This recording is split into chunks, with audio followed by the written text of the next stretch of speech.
안녕하세요. 책 읽는 아줌마, 엔다줌마입니다.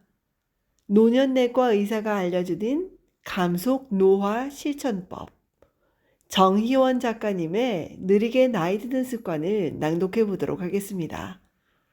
책 속에서 기억하고 싶은 문장들 위주로 낭독해 보도록 할 텐데요.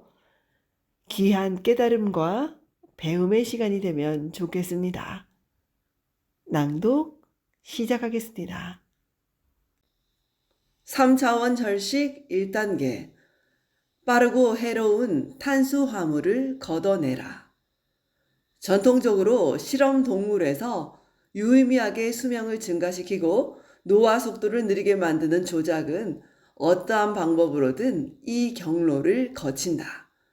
가장 고전적인 방법이 평소보다 에너지 섭취량을 20% 내지 25% 정도로 줄이는 절식이다.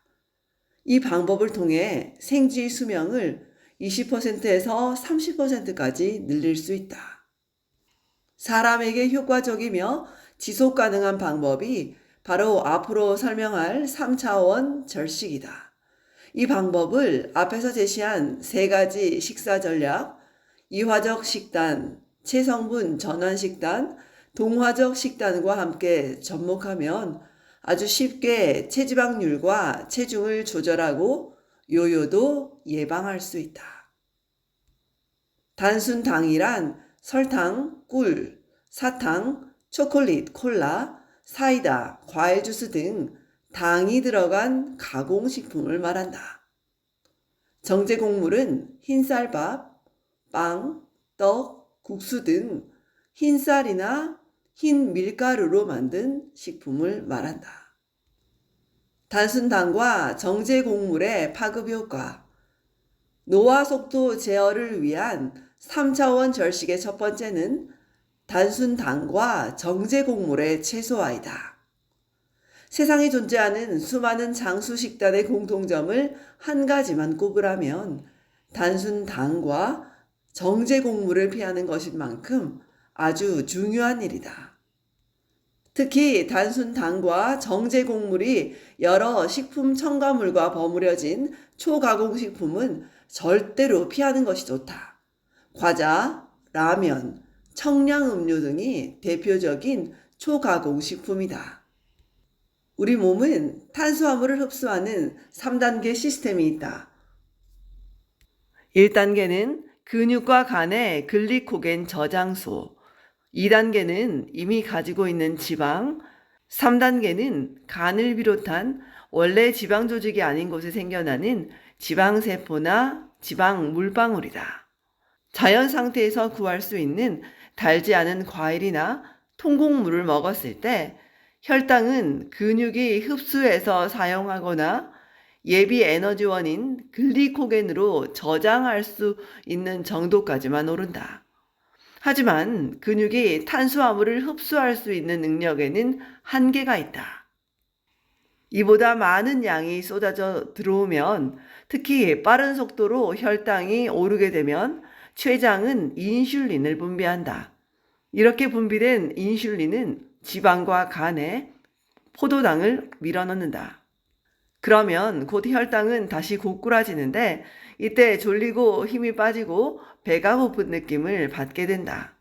이 과정이 반복되면 인슐린 저항성이 생기고 점차 근육이 탄수화물을 흡수할 수 있는 능력이 떨어져 같은 양의 당분을 먹어도 혈당은 더 오르고 인슐린은 더 많이 분비된다.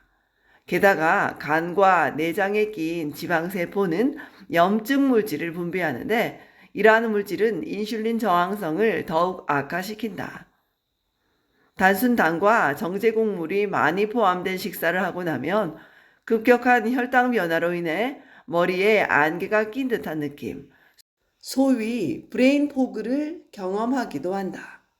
인슐린 저항성으로 전반적인 인슐린 분비가 증가하면 물과 소금을 붙잡고 있는 인슐린의 특성으로 오후에는 온 몸이 붓게 된다.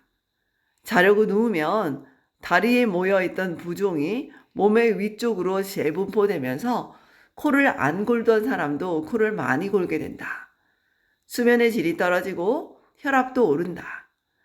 이렇게 떨어진 수면의 질은 스트레스 호르몬인 코르티솔을 분비해 다시 인슐린 저항성을 더욱 악화시키는 악순환을 만든다.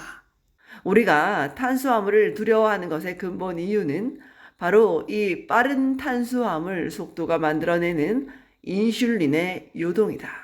사실 탄수화물 자체에는 죄가 없다. 우리가 제대로 처리하지 못할 만큼 혈당을 빠르게 올리는 탄수화물이 문제다. 이들이 만들어내는 인슐린의 요동은 복부 비만과 당뇨병을 만드는 일을 넘어 노화의 가속 페달 그 자체다. 자연에서 섭취할 수 있는 곡물은 섬유질이 내용물을 꽉 붙잡고 있기 때문에 위장관에서 소화 흡수되어 혈당을 올리는 데 오랜 시간이 걸린다. 하지만 섬유질을 벗겨낸 정제 곡물은 위장에 들어가 곧바로 단순당으로 분리돼 흡수되어 버린다.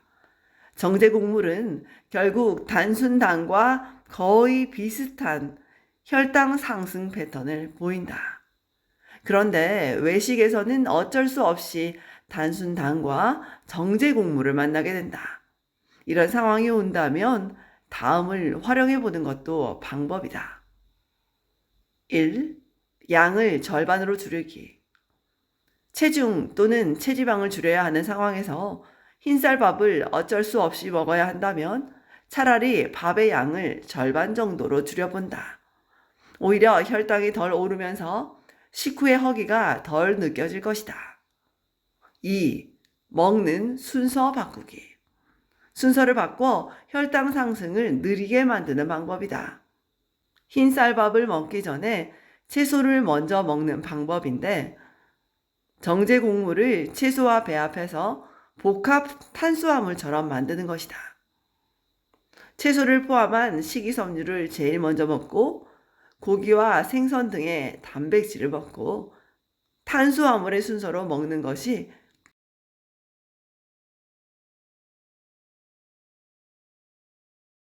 혈당을 느리게 올리는 방법이다.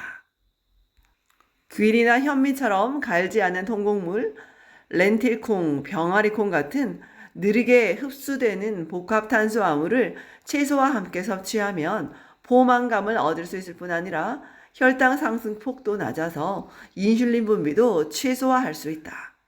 게다가 통곡물과 섬유질이 풍부한 장수 식단은 장내 세균총에도 유익한 변화를 준다는 것이 잘 알려져 있다.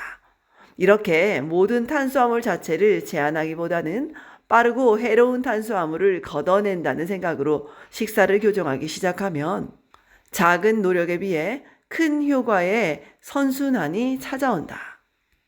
지금까지 노년내과 의사가 알려주는 감속 노화 실천법. 정희원 작가님의 느리게 나이 드는 습관을 낭독해 보았습니다. 엔다주마였습니다. 좋은 날 되십시오, 여러분. 들어주셔서 감사합니다. 고맙습니다. 사랑합니다.